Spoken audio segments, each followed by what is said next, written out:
दोस्तों, अगर आपसे कोई बात करते वक्त राय मांगे तो आप उर्दू में इस तरह के सेंटेंसेस का यूज़ कर रहे होते हैं। मेरी सोच के मुताबिक, मेरे ख्याल में, मेरी ज़ाती राय ये है। फ़र्ज़ करें दोस्तों, अगर आप इन तमाम सेंटेंसेस को जो उर्दू में आपने बोले हैं इनको इंग्लिश में बोलना चाहते हैं तो आप कैसे बोलेंगे? आपके पास फ़िक्रात नहीं होंगे। दोस्तों, आज की वीडियो लेसन में मैं आपके लिए लेकर आया हूँ 30 इंग्लिश के ऐसे फ़िक्रात या फ्रेजेस जिन्हें आप यूज़ कर सकते हैं बड़े ही इफ़ेक्टिव वे में अपनी राय का इज़हार करने के लिए। तो अगर आप चाहते हैं कि आप बड़े ही अच्छे तरीके के साथ इंप्रेसिव वे में अपनी राय का इज़हार करें इंग्लिश के इन फ़िक्रात का यूज़ करके, तो आपने मेरे साथ ये वाला वीडियो लेसन आखिर तक लाजमी देख लेना है। और फ्रेंड्स, अगर आप हमारे साथ ऑनलाइन इंग्लिश स्पीकिंग कोर्स करना चाहते हैं तो आप हमारे दिए गए व्हाट्सएप नंबर पर कॉन्टैक्ट कर सकते हैं। So friends, let's get going. हमारे पास दोस्तों सबसे पहला सेंटेंस है it seems to me that. सबसे जो पहला फिक्रा जो आप यूज कर सकते हैं अपनी राय देने के लिए वो कौन सा है? It seems to me that. मुझे ऐसा लगता है कि, मुझे ऐसा लगता है कि। सेंटेंस देखें, it seems to me that that's what they are saying. अब यहां पर आप अपनी राय का इजहार कर रहे हैं, ठीक है। It seems to me that that's what they are saying, यही बात वो कर रहे हैं। तो ये हमारे पास है पहला फिक्रा, पहला फ्रेज जिसे आप यूज कर सकते हैं अपनी राय का इजहार देने के लिए। It seems to me that, मुझे ऐसा लगता है कि। I am of the opinion that या I take the view that. दोनों फ्रेजेस का आप यूज कर सकते हैं, दोनों का मतलब सेम है। मेरी ये राय है, मेरी ये सोच है, मेरा ये नजरिया है। I am of the opinion that और I take the view that. Sentence देख लें, I am of the opinion that the politicians should have principles या I take the view that, मेरी ये राय है कि पॉलिटिशियंस शुड हैव प्रिंसिपल्स, कि जो पॉलिटिशियंस हैं उनके कुछ रूल्स होने चाहिए। तो आप इस सेंटेंस का, इस फ्रेज का यूज कर सकते हैं, आपने लास्ट में यूज करना है। I am of the opinion that I take the view that. Okay, my personal view is that, इसका भी बहुत ज़्यादा यूज किया जाता है डेली कन्वर्जेशन में। My personal view is that, मेरी ज़ाती राय ये है कि। Okay, my personal view is that we should attend the lecture. आप अपनी ज़ाती राय देना चाहते हैं, ठीक है। आप सिंपली ये भी कह सकते हैं माई व्यू इज दैट, लेकिन आप कहना चाह रहे हैं कि मेरी ज़ाती राय ये है कि we should attend the lecture. My personal view is that, आगे आपने जो बात करनी है वो आप कर देंगे। We should attend the lecture. Okay, in my experience, इस फ्रेज का भी बहुत ज़्यादा यूज़ किया जाता है। इन माई एक्सपीरियंस, मेरे तजर्बे में। कोई ऐसी अगर बात चल रही हो जिसमें आपने अपने एक्सपीरियंस के बारे में बात करनी हो तो आप इसका यूज़ कर सकते हैं। In my experience, for example, in my experience people in the internet are looking for fun. Internet पर लोग क्या सर्च कर रहे हैं? फन को तलाश कर रहे हैं। In my experience people in the internet are looking for fun.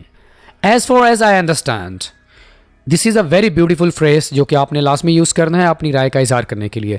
As far as I understand या as far as I can see, दो डिफरेंट फ्रेजेज हैं, ठीक है। As far as I understand और as far as I can see, माना क्या इसका? जहाँ तक मैं समझता हूँ, ठीक है, जहाँ तक मुझे समझ आती है। मिसाल देखें, As far as I understand he changed his views, जहाँ तक मैं समझता हूँ उसने अपनी जो व्यूज़ हैं वो चेंज कर लिए। अब कोई अगर आपसे पूछे कि आपका इस बारे में क्या ख्याल है, आपको क्या समझ आता है, तो आपने कहना है as far as I understand, as far as I can see, he changed his views। Clear? आगे बढ़ते हैं। as I see it या from my point of view, मेरे नुक्ता नज़र से जैसे मैं देखता हूँ, from my point of view। As I see it, we now have 3 choices। मेरे नुक्ता नज़र से जैसे मैं इसको देखता हूँ हमारे पास 3 choices हैं। As I see it या from my point of view, we now have 3 choices। Clear? As far as I know, as far as I know का इस्तेमाल भी बहुत ज़्यादा किया जाता है डेली कन्वर्जेशन में अपनी राय का इज़हार करने के लिए। As far as I know और from what I know, ये थोड़ा एडवांस लेवल का चला जाता है, लेकिन as far as I know का इस्तेमाल आप कर सकते हैं। जितना मुझे पता है, आप अपने नॉलेज के मुताबिक बात करेंगे, अपनी राय का इजहार करेंगे। एग्जाम्पल देखिए, as far as I know he is coming to meet us today. जितना मुझे पता है वो आज हमें मिलने आ रहा है। फॉर एग्जाम्पल बात चल रही है कि क्या आपको पता है कि वो आ रहा है या नहीं आ रहा, ठीक है, तो आप अपनी राय देना चाह रहे हैं, आप कह सकते हैं as far as I know he is coming to meet us today, आज वो हमें मिलने आ रहा है। I might be wrong but, मैं शायद गलत हूं लेकिन, I might be wrong but, I might be wrong but I doubt it, मैं शायद गलत हूं लेकिन मुझे इस पर शक है। I might be wrong but, if I am not mistaken, advance level पर इस फ्रेज़ का भी बहुत ज़्यादा यूज़ किया जाता है, आपकी इंग्लिश को काफ़ी खूबसूरत बनाएगा अपनी राय का इज़हार देने के लिए। If I am not mistaken, अगर मैं गलत नहीं हूँ तो, एग्जाम्पल देखें, if I am not mistaken I think you come from China, अगर मैं गलत नहीं हूँ तो I think you come from China. अब यहाँ पर आप अपनी राय का इज़हार कर रहे हैं, ठीक है, आपकी राय गलत भी हो सकती है, ज़रूरी नहीं है कि आपकी राय हमेशा सही हो, बट आप अपनी राय दे सकते हैं इन फ़करात का यूज़ करके। If I am not mistaken I think you come from China. I must admit that, मुझे तस्लीम करना होगा, एडमिट मीन्स तस्लीम कर लेना, किसी बात को एक्सेप्ट कर लेना, और मस्ट मीन ज़रूर। I must admit that, I must admit that I am not very good at this sort of thing, मुझे ये तस्लीम करना होगा कि मैं इस चीज़ पर अच्छा नहीं हूँ। आई मस्ट एडमिट, यहाँ पर आप अपनी राय का इज़हार कर रहे हैं कि मुझे ये तस्लीम करना है कि मैं किसी काम पर अच्छा नहीं हूँ, कोई भी चीज़ है उसके बारे में आप बात कर सकते हैं जिसको आप तस्लीम करना चाहते हैं, ठीक है। I can not deny that, I can not deny that, deny means इनकार करना है, झुटला देना, मैं झुटला नहीं सकता कि। I can not deny that there is an inequality, बराबरी नहीं है, in the society, there is an inequality in the society. यहाँ पर आप अपनी राय का इज़हार कर रहे हैं, आप ये बता रहे हैं कि मैं इस बात को नहीं झुटला सकता, बेसिकली आप अपनी राय का इज़हार कर रहे हैं, ठीक है। पर्सनली आई थिंक, अब दोस्तों इस वाले फ्रेज का भी बहुत ज़्यादा इस्तेमाल किया जाता है अपनी राय का इज़हार करने के लिए। पर्सनली आई थिंक, ज़ाती तौर पर मेरा ये ख्याल है। Personally I think it's a ridiculous job, personally I think, ज़ाती तौर पर मेरा ये ख्याल है कि विदाउट इंग्लिश आप कोई भी जॉब हासिल नहीं कर सकते, you can not get any job without English. So personally I think, ज़ाती तौर पर मेरा ये ख्याल है, it's a ridiculous job. That is why I think, इसलिए मेरा ये ख्याल है, that is why I think he is a rich man, वो एक अमीर इंसान है, दैट इज़ वाई, इस वजह से I think he has an expensive car.